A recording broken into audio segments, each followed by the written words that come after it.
Assalamualaikum warahmatullahi wabarakatuh. Sampai batas apa rumah tangga kita itu harus diperjuangkan untuk tidak sampai terpecah, tidak sampai muncul kata-kata perceraian, sampai batas mana, dan kemudian di batasan apa Anda harus memutuskan, ya nampaknya saya harus bercerai lah. Karena perceraian itu pun ketika dijalankan sesuai dengan syariat, ketika kemudian alasannya adalah alasan yang dibenarkan oleh syariat, kemudian ada niatan-niatan yang baik dari perceraian itu, maka tentu itu pun bukan suatu aib, bahkan bisa jadi itu menjadi solusi yang terbaik. Nah, pemirsa yang dirahmati oleh Allah Subhanahu wa taala, poin yang pertama yang harus kita tekankan di malam hari ini, dan urutan yang saya tuliskan ini pemirsa, ini tolong nanti jangan dibolak-balik, karena urutannya ini sudah tahapan yang memang seharusnya kita lalui untuk mempertahankan rumah tangga. Jadi tahapannya harus pas. Dan qadarullah, entah kenapa, karena memang tentu semua karena Allah Subhanahu wa taala. Beberapa hari sebelum judul ini muncul, kebetulan saya membaca satu kitab berbahasa Arab, judulnya itu Tata Cara Rasulullah untuk menyelesaikan masalah-masalah rumah tangga, dan pas dengan yang kami baca, sesuai dengan materi ini, maka insya Allah ini yang akan kita sampaikan di malam hari ini. Pertama, urutan yang pertama. Nomor 1, al-usratu lil ibadah. Keluarga itu kita adakan, kita berkomitmen berumah tangga, itu niatan awalnya adalah untuk menjalankan apa yang Allah perintahkan, untuk menjalankan apa yang telah disunnahkan oleh Nabi besar Muhammad sallallahu alaihi wasallam. Intinya, rumah tanggaku adalah ibadahku. Itu nomor 1. Jadi rumah tangga kita ini, Anda dengan suami, suami dengan Anda, orang tua dengan anak, anak dengan orang tua, yang tinggal di dalam rumah tangga itu, setiap person dari mereka, suami, istri, anak, orang tua, semuanya itu harus memiliki visi yang sama, bahwa rumah tangga kami adalah untuk ibadah. Nah, poin pertama ini menjadi penting agar kemudian ketika muncul masalah di dalam rumah tangga, kita mengerti bahwasannya orang yang beribadah di dalam rumah tangga, ibadah itu tidak senantiasa menyenangkan. Ada ibadah yang mungkin untuk jiwa kita itu tidak kita suka, sesuatu yang tidak kita senangi, sebagaimana yang An-Nabi SAW sabdakan tentang syurga. Apa Rasulullah SAW bersabda? Huffatil jannatu bil makarih. Syurga itu diliputi oleh perkara-perkara yang dibenci oleh jiwa manusia. Jadi kalau kita mau masuk ke dalam syurga, jalannya itu adalah jalan yang dibenci oleh jiwa manusia. Maka ketika kita ingin mengarah ke syurga, ternyata jalan kita kok nyaman-nyaman saja, jalannya kok tidak terjal, jalannya kok tidak mendaki, maka jangan-jangan kita bukan mengarah ke syurga, tapi kita mengarah ke neraka. Itulah ayat Al-Quran yang mengatakan falaqtahamal aqabah. Maka mengapa kalian tidak meniti jalan yang mendaki? Wa ma adraka mal aqabah. Apa jalan yang mendaki itu? Fakku raqabah au it'amun fi yaumin dzi masghaba yatiman dza maqraba au miskinan dza matraba. Memberi makan, membebaskan budak, menolong orang yang sedang keperluan, anak yatim, fakir miskin. Itu jalan yang mendaki, yang tentu pada awalnya perbuatan-perbuatan itu adalah sesuatu yang tidak disukai oleh jiwa manusia. Nah, termasuk ibadah di dalam rumah tangga. Perhatikan ibu-ibu sekarang yang sedang menyaksikan, atau seorang laki-laki yang mungkin sudah mulai merasa istri saya nampaknya nggak bisa dimaafin, atau justru dari pihak ketiga yang menjadi pemberi masukan, nampaknya rumah tanggamu sudah nggak bisa diperbaiki, nggak bisa dipertahankan. Maka ingat, ada ibadah di dalam rumah tangga itu, yang ibadah yang sedang Anda lakukan tidak selalu ibadah yang menyenangkan. Sholat tahajud di malam hari yang penuh dengan rintangannya, puasa di siang hari yang panas yang menjadikan kita lapar dan dahaga, itulah gambaran rumah tangga yang di dalamnya ada ibadah. Mengapa penting menjadikan rumah tangga kita itu al-usratu lil ibadah? Mengapa menjadi penting? Apabila dari awal Rumah tangga itu diniatkan untuk beribadah kepada Allah. Goal dari rumah tangga kita itu adalah ibadah kepada Allah. Kemudian arah rumah tangga kita ini disepakati oleh suami dan istri dalam rangka beribadah kepada Allah, maka Allah Ta'ala tidak akan melepaskan bantuannya dari rumah tangga yang seperti itu.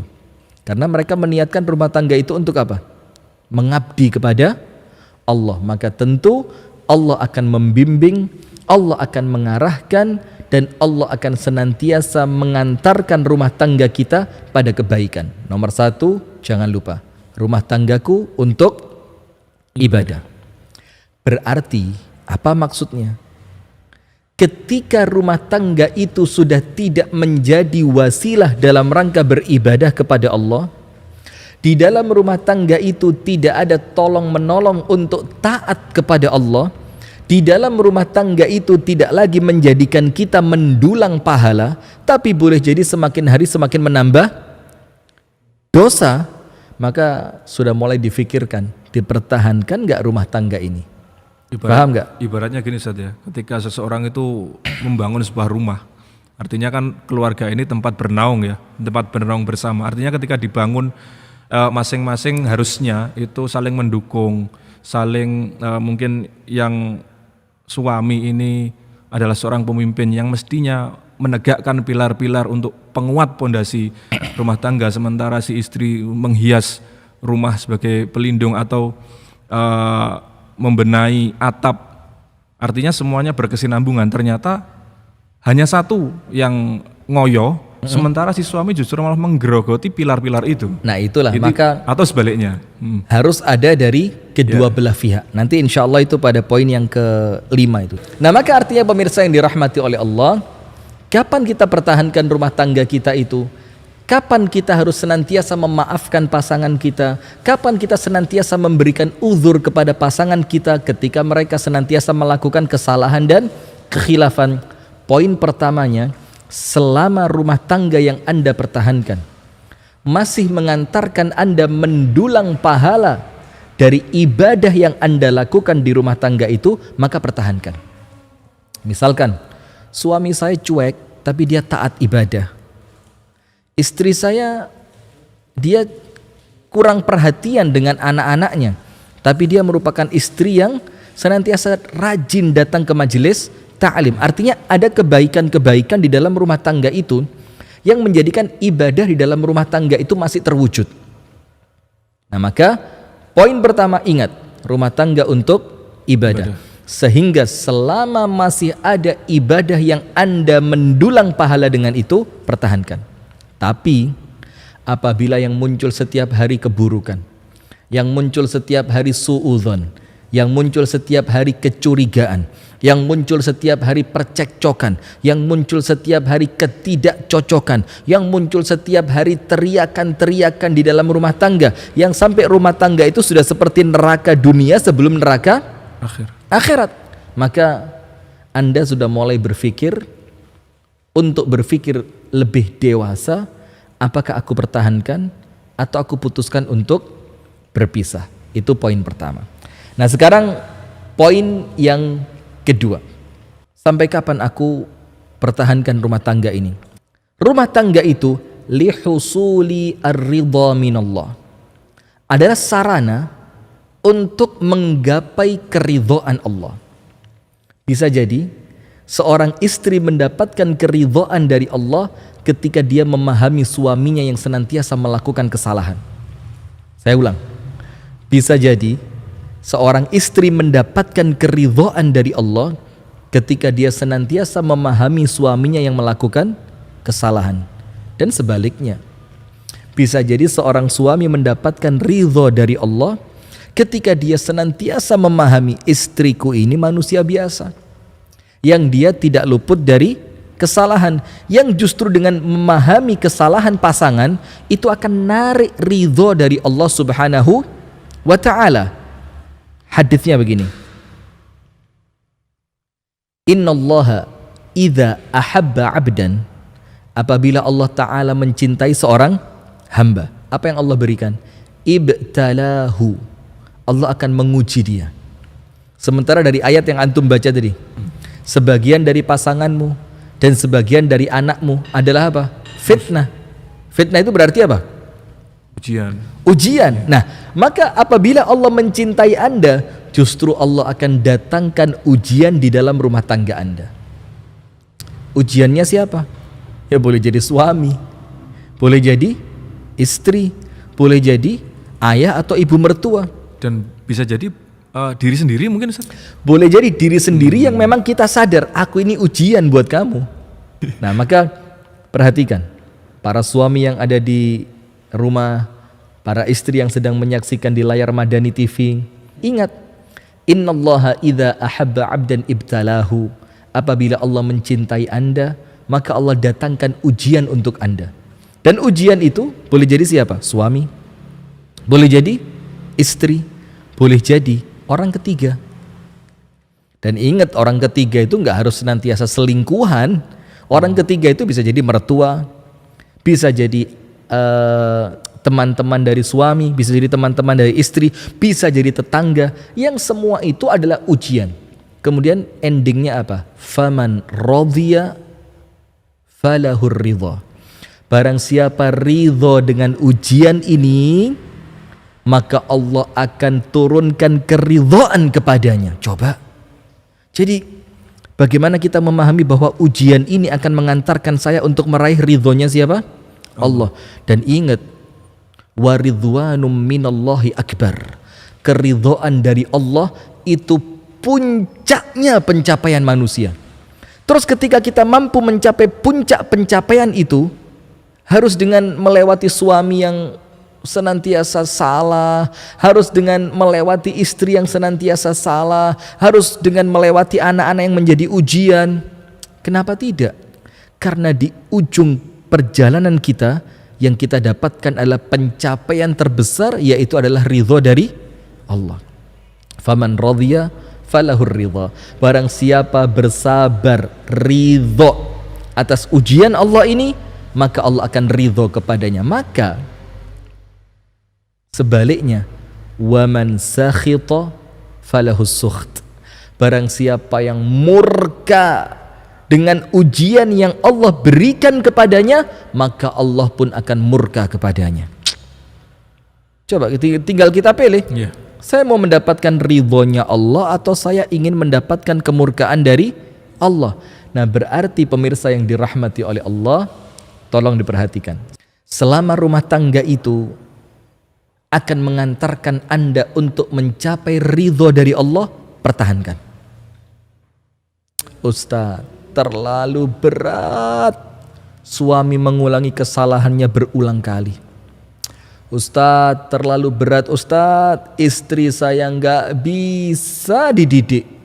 Terus melakukan kesalahan, bukan kesalahan yang berbeda Ustaz, tapi kesalahan yang sama. Intinya bukan salah atau tidaknya, intinya bukan diajari atau tidaknya, tapi intinya Anda bisa meraih ridho Allah atau tidak di dalam rumah tangga yang seperti itu. Atau mungkin bisa sedikit kita permudah bahasanya. Jangan gini. sedikit, dibanyakin. Banyak apa itu? Iya. Artinya ketika ujian itu datang, yang penting ada keridhaan dulu, begitu loh Ustaz. Ketika ujiannya datang.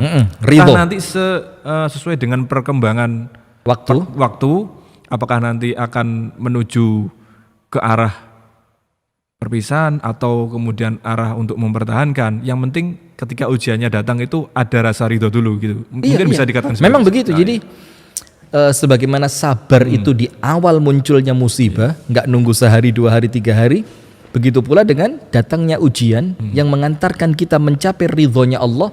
Di awal datangnya ujian itu, ya Allah, aku ridho. Artinya memang harus diyakinkan betul, dikuatkan betul bahwa ini semata-mata adalah datang dari Allah. Gitu. Betul, seperti itu.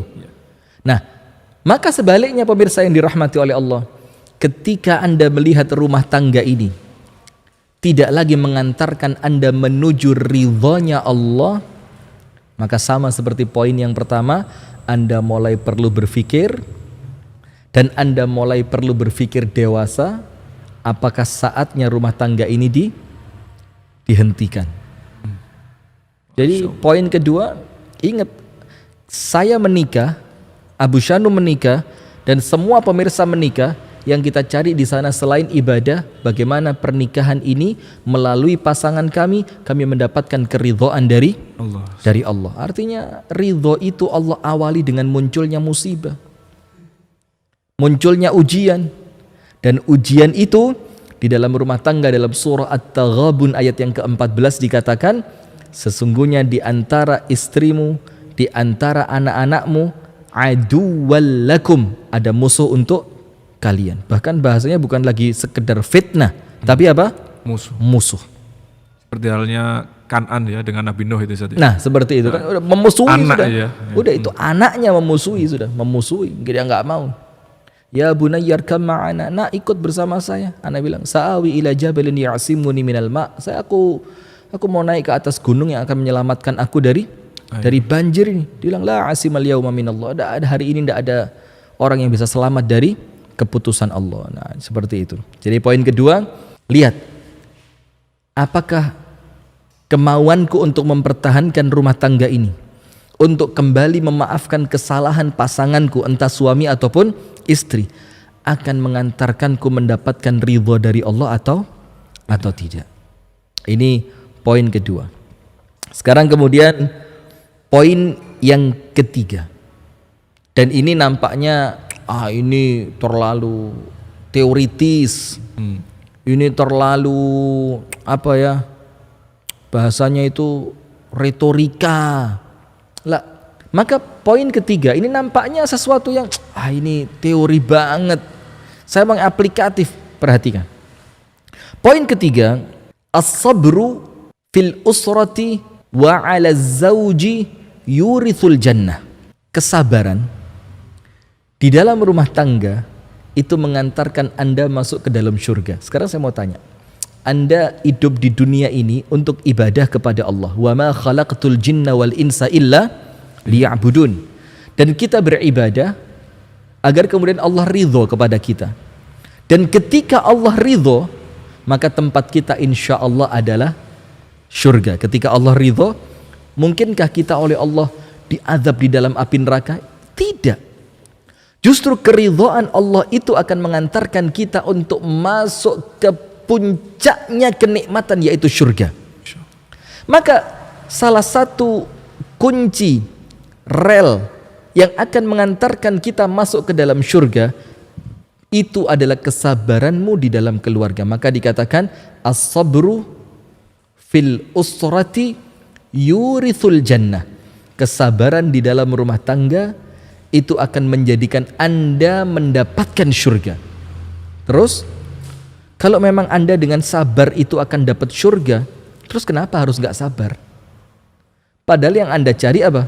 Surga. Nah sekarang Allah bilang, surgamu tergantung kesabaranmu. Kalau kita mau mengejar surga itu, berarti mau gak mau sabarnya harus dapat. Sabarnya harus dapat. Kenapa? Karena saya ingin masuk surga. Dan surga itu saya akan raih dengan kesabaran. Maka sampai kapan saya pertahankan rumah tangga ini? Sampai kapan saya harus bersabar atas keburukan suami? Sampai kapan saya harus bertahan atas kesalahan istri saya? Maka perhatikan poin ketiga, tergantung kekuatan Anda bersabar untuk menghadapi mereka. Sekarang lihat, begini ya. Ada seorang wanita di zaman An-Nabi SAW yang wanita itu terkena penyakit ayan. Antum tentu pernah dengar hadisnya ya. Dan pemirsa insya Allah pun sudah seringlah mendengarkan hadis ini. Perempuan itu berkulit hitam dan dia tidak ada seorang pun di antara laki-laki yang mau menikah dengannya. Sudah dia bukan perempuan yang mungkin ya dalam tanda kutip tidak cantik. Apalagi dia diuji oleh Allah dengan penyakit ayan. Kemudian perempuan itu mendatangi An-Nabi SAW. Lihat indahnya cerita ini. Dia datang ke hadapan Rasulullah SAW. Kemudian dia nggak banyak mengeluh ini, dia to the point. Apa yang dia harapkan disampaikan di hadapan Rasulullah. Kemudian perempuan itu mengatakan begini, ya Rasulullah, inni usra. Wahai utusan Allah, aku terkena penyakit ayan. Na'udzubillah min syarri dzalik, a'azzanallahu wa iyyakum ajma'in. Fad'ullaha li an yashfiyani. Maka mohonkan kepada Allah agar Allah apa? Menyembuhkanku. Sekarang lihat. Kita berhenti sejenak di sini. Karena di sini ada sesuatu yang berkait dengan rumah tangga kita. Di awal cerita ini, perempuan itu menganggap kebaikannya ada pada kesembuhan. Dianggap sama dia, sembuh itu baik untuk saya. Kan begitu. Maka dia meminta kepada Rasulullah kesembuhan. Agar Rasulullah mendoakannya kepada Allah agar Allah memberikan kesembuhan, kan? Karena apa dia meminta itu? Karena dia tahu kalau aku sembuh aku akan baik. Tapi ternyata apa? Kebaikan yang dia sangka ada di dalam kesembuhannya, ternyata Rasulullah memandang yang berbeda. Rasulullah bersabda kepada perempuan itu, in syi'ti da'autullaha laki. Kalau engkau mau, aku doain, insya Allah sembuh. Wa in syi'ti sabarti walakil jannah. Tapi kalau engkau mau, bersabarlah atas ujian sakit ini dan Allah akan mengganti kesabaranmu dengan syurga. Sekarang kembali kita perhatikan. Perempuan ini mengharapkan kebaikan itu ada pada kesembuhan. Dalam keadaan apabila dia sembuh dari ujian itu, belum tentu dia masuk syurga. Sementara Rasulullah memberikan jalan kepadanya, yang penting syurga.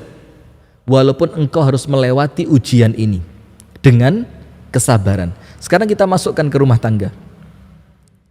Kita menginginkan rumah tangga yang baik, kan? Kita menginginkan suami yang tanggung jawab, kan? Kita menginginkan istri yang setia, kan? Tapi ternyata belum tentu itu yang baik. Boleh jadi kebaikan itu ada justru dengan jeleknya suami kita, justru dengan jeleknya istri kita. Supaya kita sabar, dan dengan sabar itu Allah akan menggantikan kesabaran kita dengan syurga. Sampai sini paham? Jadi perempuan tadi kepingin sembuh. Kalau kita masukkan ke rumah tangga, pengen suami yang baik, pengen istri yang baik, pengen rumah tangga yang tanpa masalah. Ternyata justru dengan ujian itu mengantarkan kebaikan. Syaratnya sabar. Kalau engkau mau sabar, suamimu tetap seperti itu, istrimu tetap seperti itu, menguras emosi. Tapi apa? Engkau mampu bersabar, maka kesabaranmu akan Allah gantikan dengan syurga. Dan gak usah khawatir. Kadang-kadang kita bilang, sabar. Sampai kapan? Ya. Kan gitu? Ya, sampai kapan saya sabar? Dengerin. Rasulullah sallallahu alaihi wa alihi wa sahbihi wasallam bersabda, fa inna nasra ma'as sabr. Kemenangan itu Allah letakkan di balik kesabaran. Kemenangan itu artinya apa? Bahagianya rumah tangga, bahagianya kita dengan anak-anak yang Allah titipkan kepada kita, bahagianya kita dengan kelak Allah akan menjadikan kita meraih syurga. Itu kemenangan. Kemenangan itu yang pertama, yang kita saat ini belum tahu. Boleh jadi kemenangan yang Allah siapkan di balik kesabaran Anda. Kemenangannya apa? Sifat suami yang berubah menjadi baik setelah Anda bersabar. Sifat istri yang semakin baik setelah sebelumnya Anda bersabar. Atau kemenangan itu Allah berikan kepada Anda lewat anak-anak yang begitu menyenangkan setelah Anda melewati fase kesabaran. Boleh jadi kelak di akhirat Allah akan muliakan Anda setelah kesabaran Anda di dunia ini dengan Allah masukkan Anda ke dalam syurga. Jadi sabar itu bukan sesuatu yang teoritis. Bahkan disebutkan di dalam Al-Quran, innallaha ma'as sabirin. Allah bersama orang-orang yang sabar. Apa artinya Allah bersama orang-orang yang sabar? Ma'iyatullah. Apa arti ma'iyatullah? Nusratullah. Bersamanya Allah dengan kita ketika kita mampu sabar, itu ditafsirkan oleh para ulama nusratullah, pertolongan dari Allah. Pertahankan. Karena selama Anda mampu sabar, pertolongan Allah senantiasa ada bersama Anda. Yang ketiga, sampai kapan sih kita harus memaafkan dia? Yeah. Sampai kapan sih bahtera rumah tangga ini harus kita pertahankan? selama Anda masih menginginkan balasan baik dari Allah di balik kesabaran yang Anda ikhtiarkan saat ini dari pasangan Anda. Wa ja'alna ba'dukum li ba'din fitnatan atasbirun. Ayatnya jelas, ini qaidah dalam Al-Qur'an, rumus. Kami jadikan sebagian dari kalian untuk sebagian yang lainnya sebagai apa? Ujian. Kata kuncinya apa? Atasbirun, apakah kalian mampu bersabar? Bahkan kalau kita nggak sabar, kita punya apa selain itu? Iya. Coba. Padahal itu udah yang paling terakhir ya. Yang kita Udah, punya. ini nampaknya sabar ini sudah apa ya? Effort yang paling gede udah, yang paling besar ini. Sesuatu yang paling saya harapkan mendatangkan kebaikan. Sesuatu yang paling besar yang saya harapkan mendatangkan jalan keluar. Sesuatu yang paling besar yang saya harapkan dengan ini Allah akan menurunkan pertolongan ajaibnya kepada saya. Sabar. Maka sampai kapan Anda pertahankan rumah tangga ini? Ketika Anda masih yakin bahwa kesabaran Anda akan mendatangkan buah yang manis. Maka dikatakan di dalam syair Arab itu, subur as-subur sa'ah, asa ba'da subur tishrab minal hali. Sabar sesaat, mudah-mudahan setelah kesabaran ini engkau akan meminum madu yang sangat manis. Jadi terus sabar. Tapi kalau udah nggak bisa sabar, semakin memunculkan masalah, semakin rusak, semakin tidak tenang, semakin kacau. Sudah sama seperti poin pertama dan poin kedua, Anda mulai perlu berpikir, dan Anda mulai perlu berpikir dengan dewasa. Jangan-jangan memang rumah tangga ini sudah tidak perlu lagi dipertahankan. Nomor satu, ibadah. Nomor dua, menggapai ridho dari Allah.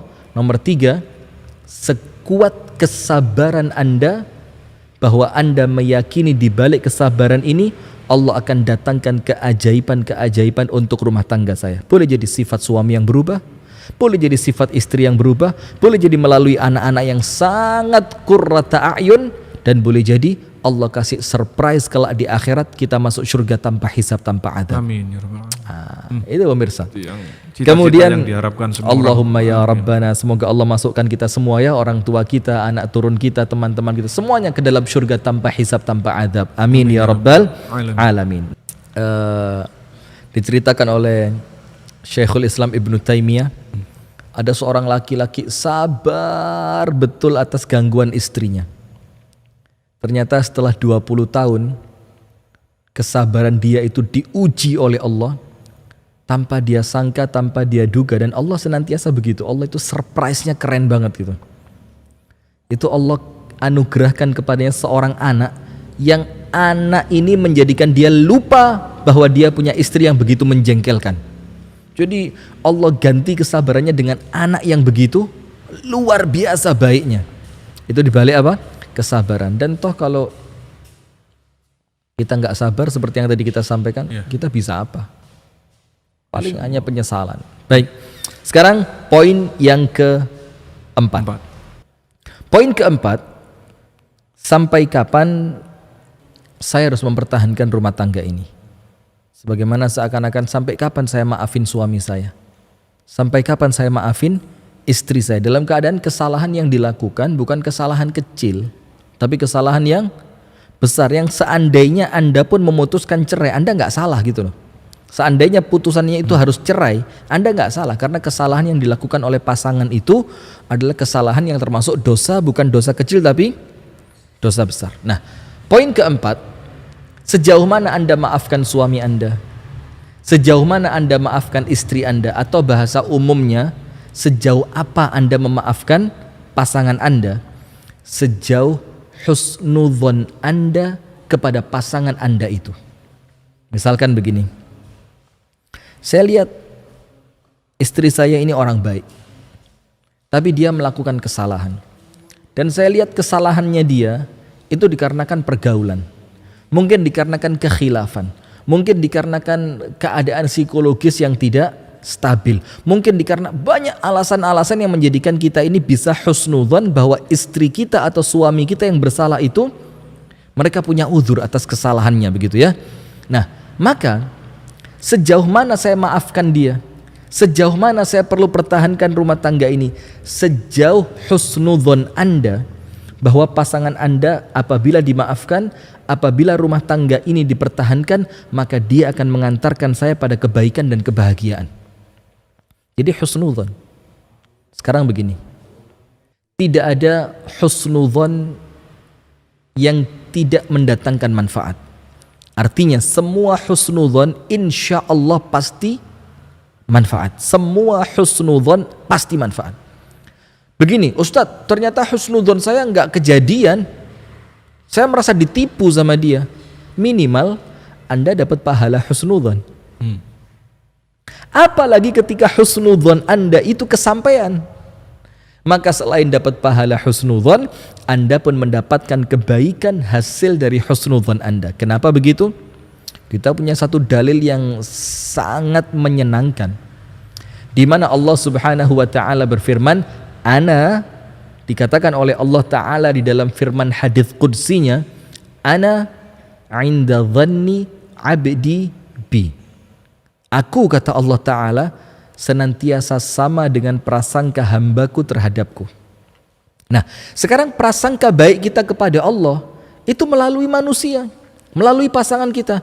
Dia orang baik ya Allah, dia orang ibadah ya Allah, dia orang yang sopan ya Allah, dia orang yang menyenangkan ya Allah, dia orang yang tanggung jawab ya Allah. Maka saya berhusnudzon kepadanya ya Allah, dan jadikan husnudzonku itu betul-betul ada padanya ya Allah. Seperti itu. Jadi ketika Anda husnudzon, artinya begini, pasangan saya ini baik, maafin dia. Melakukan kesalahan lagi, dimaafin lagi karena Anda masih bisa husnudzon, berprasangka baik kepadanya. Maka maafin lagi dia. Nah, sampai ketika Anda merasa husnudzonku sudah habis, artinya sudah nggak ada lagi alasan untuk berhusnudzon. Ya. Iya, nggak ada alasan baik sangka udah. Kamu dimaafin sekali, gak bisa. Kamu dijauhkan dari circle pergaulanmu, tetap seperti itu. Kamu saya dekatkan ke majelis taklim, sama.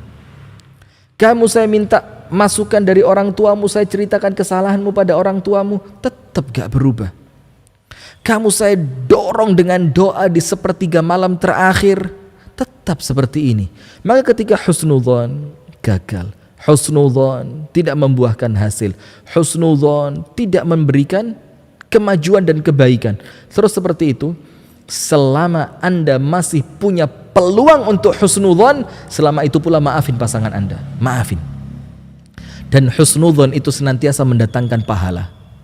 Dan salah satu yang kita dilarang untuk bergaul dengan orang Islam itu, dilarang mempergauli umat Islam dengan suudzon. Itu termasuk pergaulan yang dilarang. Kenapa begitu? Ijtanibu katsiran minadh-dhann. Wahai orang-orang yang beriman, jauhilah kebanyakan prasangka. Kenapa? Inna ba'dadh-dhanni itsmun. Karena sebagian dari prasangka itu akan mendatangkan dosa. Berarti apa? Kita nggak boleh bermuamalah dengan orang Islam sementara dalam hati kita ada suudzon kepadanya, buruk sangka kepadanya. Maka awal kita bermuamalah dengan orang Islam, awalnya dengan cara apa? Husnudzon. Karena orang Islam itu pasti baik, karena orang Islam itu senantiasa amanah, karena orang Islam itu takut kepada Allah, karena orang Islam itu mengerti adanya balasan setelah kehidupan dunia.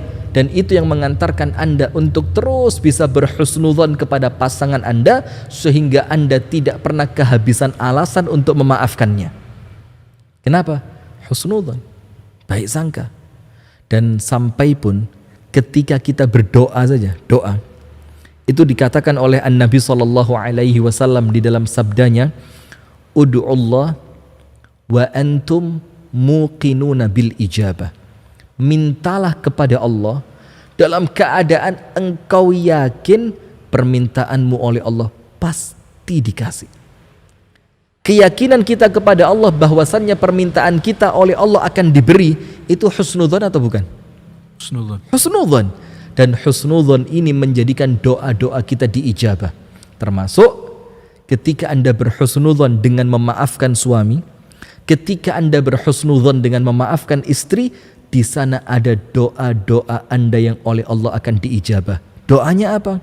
Perbaiki pasanganku ya Allah, perbaiki suamiku ya Allah, perbaiki istriku ya Allah.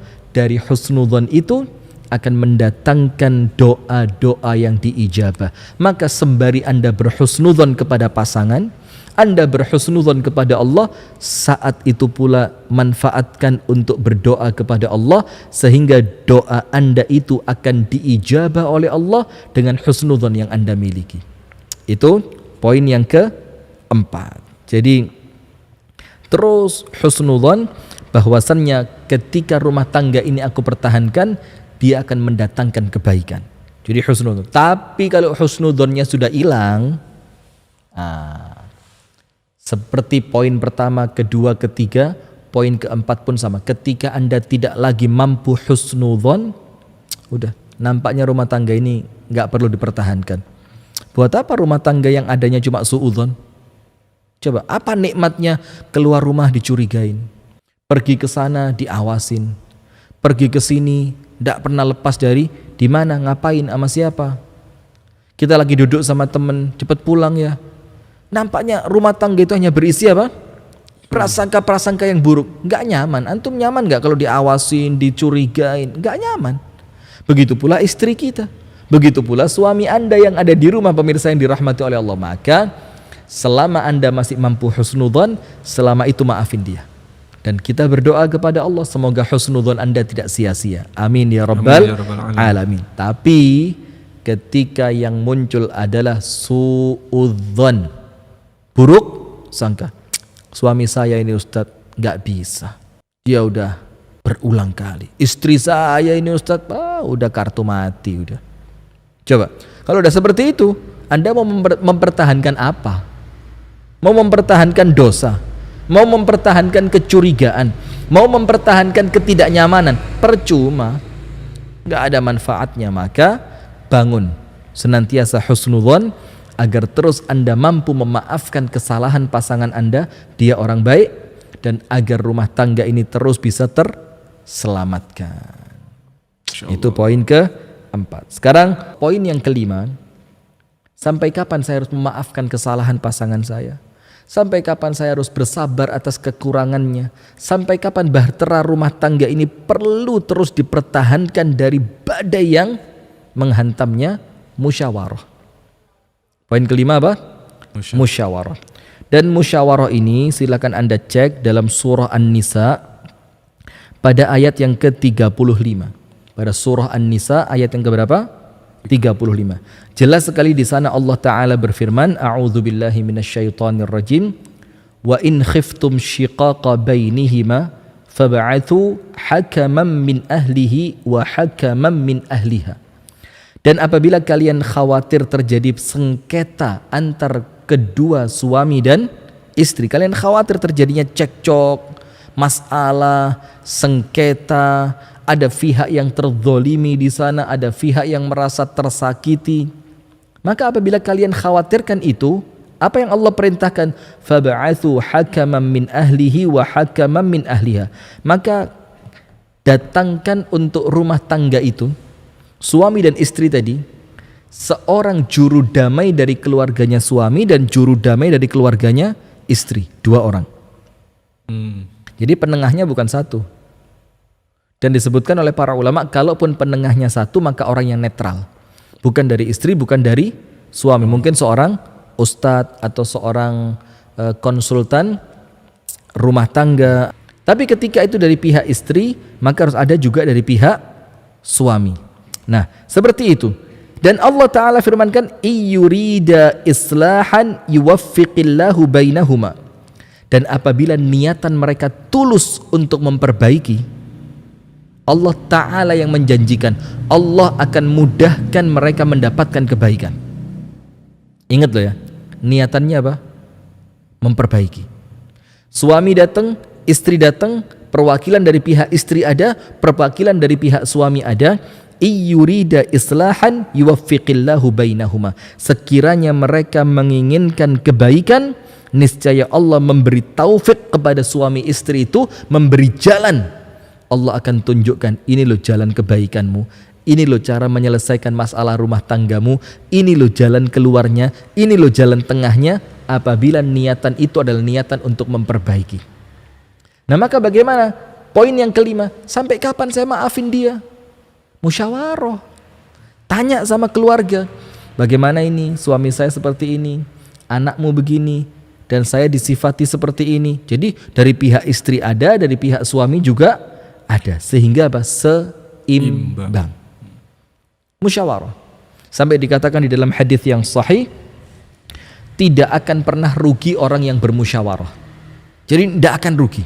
Kenapa? Karena setiap perintah Al-Quran pasti mendatangkan keberkahan. Apabila Al-Quran memerintahkan Anda untuk bermusyawarah, apabila Al-Quran memerintahkan Anda untuk mengambil penengah dari istri dan penengah dari suami, dan itu Anda amalkan dengan niatan untuk memperbaiki diri, di sana ada keberkahan. Apa maksud dari keberkahan ini? Salah satunya adalah jalan keluar dari masalah yang kita hadapi. Jadi jangan segan untuk senantiasa bermusyawarah. Maka bismillah, musyawarah. Sampai kapan saya maafin dia? Karena ketika ada musyawarah, maka pemikiran yang ada itu bukan sekedar pemikiran istri yang terus merasa terzolimi, bukan sekedar pemikiran suami yang terus merasa ingin menang, tapi ada dua orang yang berpikiran netral, yang berpikiran lebih tenang, yang berpikiran lebih dingin. Maka akan mendatangkan kebaikan untuk rumah tangga itu dengan syarat apa? Antara suami dan istri sama-sama menginginkan perdamaian. Nomor satu, jangan lupa, tak sanggup lagi memaafkanmu, maka sampai kapan kita maafin pasangan kita? Sampai kapan kita pertahankan rumah tangga ini ketika di rumah tangga itu masih mengantarkan Anda untuk ibadah kepada Allah? Yang kedua, selama Anda yakin kesabaran Anda, perjuangan Anda akan mendatangkan ridho dari Allah. Yang ketiga, selama Anda masih mampu bersabar dan kesabaran itu akan membuahkan kebaikan. Kemudian yang keempat, sepanjang husnudzon Anda kepada pasangan, sepanjang itu pula Anda pertahankan rumah tangga ini. Dan yang kelima, jangan lupa musyawarah. Yang terakhir, pemirsa Madani TV dimanapun Anda berada, yang terakhir apa? Jangan lupa istikharah. Jangan lupa apa? Istikharah. Istikharah itu apa sih? Istikharah itu adalah melibatkan Allah di dalam keputusan yang akan kita ambil.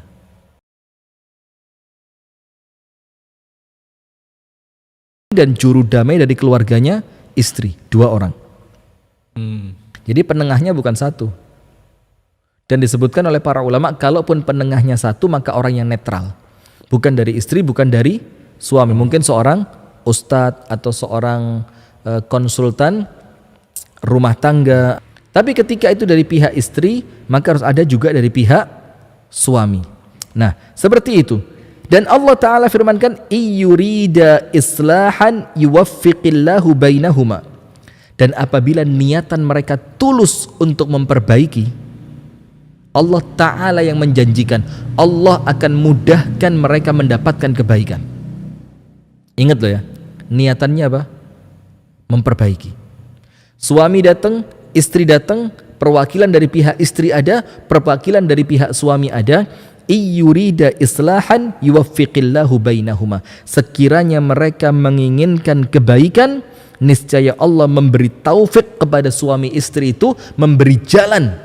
Allah akan tunjukkan, ini loh jalan kebaikanmu, ini loh cara menyelesaikan masalah rumah tanggamu, ini loh jalan keluarnya, ini loh jalan tengahnya, apabila niatan itu adalah niatan untuk memperbaiki. Nah maka bagaimana? Poin yang kelima, sampai kapan saya maafin dia? Musyawarah. Tanya sama keluarga, bagaimana ini suami saya seperti ini, anakmu begini, dan saya disifati seperti ini. Jadi dari pihak istri ada, dari pihak suami juga ada, sehingga apa? Seimbang. Musyawarah. Sampai dikatakan di dalam hadis yang sahih, tidak akan pernah rugi orang yang bermusyawarah. Jadi tidak akan rugi. Kenapa? Karena setiap perintah Al-Quran pasti mendatangkan keberkahan.